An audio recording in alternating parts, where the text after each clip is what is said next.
My name is Sarah Thompson, and I'm 30 years old. My fiancé, Michael Carter, 31, proposed to me last March after 6 incredible years together. Michael is my rock, my best friend, and the most supportive person I've ever known. When he popped the question during a quiet weekend at home, it felt like the stars had aligned. We planned a cozy January wedding with about 70 guests, something intimate and perfect for us. I was over the moon, imagining my family would share my joy. But my mom, Linda, and my half-sister, Jessica, 24, turned my engagement into a battleground, and what unfolded left everyone speechless. A bit of background. My mom married my stepdad, Robert, when I was 5. Jessica is their daughter, and while we grew up under the same roof, we were never close, more like roommates who tolerated each other. Jessica has always had this competitive edge with me. As kids, she'd throw tantrums if I got better grades, or if a relative complimented me. As we grew older, her jealousy intensified. I earned a college scholarship, while Jessica skipped higher education. I've been with Michael for years, while she's jumped from one chaotic relationship to another. Now that I was engaged, it seemed my happiness was a personal affront to her. When I called my mom to share the engagement news, her response wasn't joy, but a cryptic, "Oh, Jessica's not going to like this." I laughed it off, thinking she was joking, but she wasn't. Apparently, my engagement would hurt Jessica's feelings because she was single and figuring things out. I brushed it aside, but a few weeks later, Jessica announced she was marrying a guy she'd been dating for just 3 months. I try not to judge, but this felt impulsive even for her. Still, I kept quiet. It was her life. By July, her marriage imploded. Her husband, Ethan, cheated with her best friend, and 2 months after their wedding, Jessica filed for divorce. It was a mess, and I genuinely felt for her. I reached out to offer support, but she gave me the cold shoulder. It soon became clear. Why? Jessica blamed me for her rushed marriage. From what I pieced together, she saw my engagement as a challenge she had to outdo. When her marriage collapsed, she decided resenting me was easier than owning her choices. By fall, tensions were high. Jessica and I barely spoke, and Mom acted strange, dodging wedding talk or changing the subject. I thought she was just sensitive about Jessica's divorce, but I should have seen the red flags. By mid-November, Michael and I sent out our wedding invitations, and I was thrilled to see our plans coming together. That excitement fizzled when Mom called 2 days later. She rarely calls, so I thought she might want to chat about the wedding. Instead, after some small talk, she dropped a bombshell. "So, you're really going through with the wedding?" Confused, I confirmed we'd booked the venue, caterer, and flowers, most of it paid for.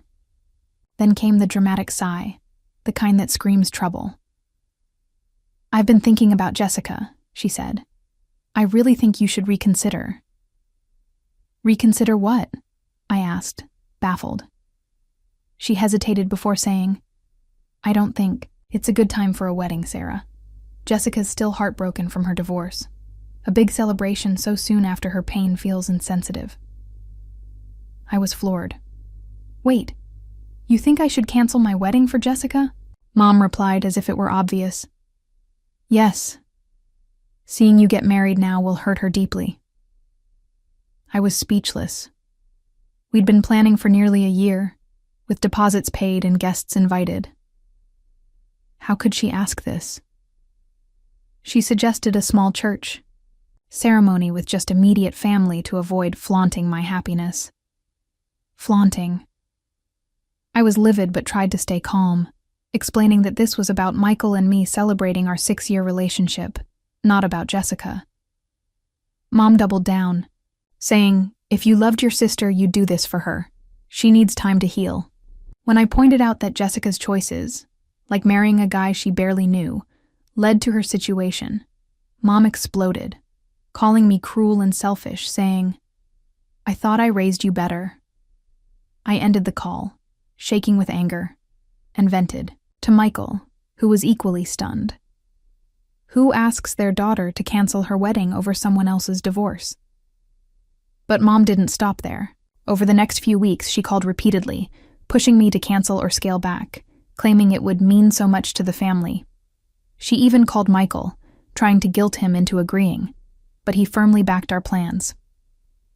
Then Jessica joined in, sending passive-aggressive texts like, "Must be nice to have everything go perfectly," and questioning our January date, implying I chose it to rub it in her face. Her voicemails were worse, whining about how my wedding made her healing harder. Mom and Jessica fed off each other. Mom would say Jessica cried all night over my invitations, and Jessica would text that Mom was upset with me. It was exhausting, and I was at my breaking point. This wasn't about Jessica's feelings. It was about control. They wanted me to pause my life for their insecurities, and I was done. By December, Jessica escalated, bad-mouthing me to relatives. My cousin Emily told me Jessica was telling everyone I was flaunting my wedding to humiliate her, even claiming I picked January knowing it would hurt her post-divorce. The logic was absurd. My engagement predated her marriage and divorce. But her stories grew wilder, painting me as a smug sister rubbing my perfect life in her face. Some family members bought her narrative, and Mom kept calling, saying things like, "Jessica's so fragile. She cried all night over your invitations." The breaking point came at a Christmas family dinner at my aunt's house. Jessica and Mom were there, and the tension was palpable. Jessica huffed every time I mentioned the wedding, and when I discussed flowers with my aunt, she muttered loudly, "Must be nice to waste money on a party when some people can barely pick up their lives." I ignored her, but she wanted a reaction. Then, in the middle of the living room, Jessica burst into tears, sobbing, "I can't believe how cruel people can be." She launched into a performance, claiming my wedding talk was insensitive given her pain. Mom backed her up, saying, "She's right, Sarah. You need to be more considerate." I'd had enough. "This wedding has nothing to do with Jessica," I said, struggling to stay calm. "Michael and I have been planning for a year. If she's upset, that's not my fault. Maybe she should take responsibility for rushing into a bad marriage instead of blaming me." The room went silent. Jessica snapped, "How dare you? You've had everything handed to you. Your scholarship, your boyfriend, your perfect life." I stood up, trembling. "You're right, Jessica. I don't know what it's like to have my life fall apart because I don't make impulsive decisions to compete with others. Maybe if you focused on yourself instead of being bitter, you wouldn't be here." Michael grabbed my hand, and we left. On the drive home, I questioned if I'd been too harsh, but I realized I had every right to stand up for myself. Mom's immediate defense of Jessica, without considering my stress, hurt deeply. It felt like she'd chosen her favorite. And it wasn't me. The next day, Mom texted, demanding I apologize for being cruel to Jessica. I didn't respond. I was done taking blame for their issues. Realizing their behavior was toxic, I decided to uninvite them from the wedding. After discussing it with Michael, who fully supported me, I sent a concise email explaining that their rumors, guilt-tripping, and drama had caused me significant stress, making it clear they didn't support my wedding. For my peace, they were uninvited. Sending that email lifted a weight off my shoulders, but the backlash was swift. Mom's reply called me cold-hearted, accusing me of betraying the family and saying my late dad would be disappointed. Jessica's email was angry, claiming I was jealous of her and would regret destroying the family. Other relatives, swayed by their narrative, called me immature or selfish. But then, the people who mattered rallied around me. My dad's sister, Aunt Susan, praised my strength, saying I'd put up with their nonsense long enough. Cousin Emily texted her support, and my godmother called, saying my wedding should be about love, not drama. Their encouragement was a lifeline. Meanwhile, Jessica kept spinning lies, telling people I uninvited her because I was threatened by her, even claiming Michael had flirted with her. It was laughable, but infuriating. Michael and I focused on protecting our day, confirming with the venue that Mom and Jessica were barred and hiring security guards, a step I never imagined needing. Just before the wedding, Jessica crossed a new line. She texted Michael, claiming she needed someone to talk to and felt he was the only one who understood her. The messages grew desperate, then blatant. "I've been thinking about you. I feel a connection Emily doesn't understand." I was furious at her disrespect, but we didn't engage. Michael blocked her after screenshotting everything. I emailed Mom and close family with the screenshots, explaining why Jessica was uninvited. Mom defended her, but Emily and Aunt Susan were outraged, reinforcing my decision. The wedding morning was magical.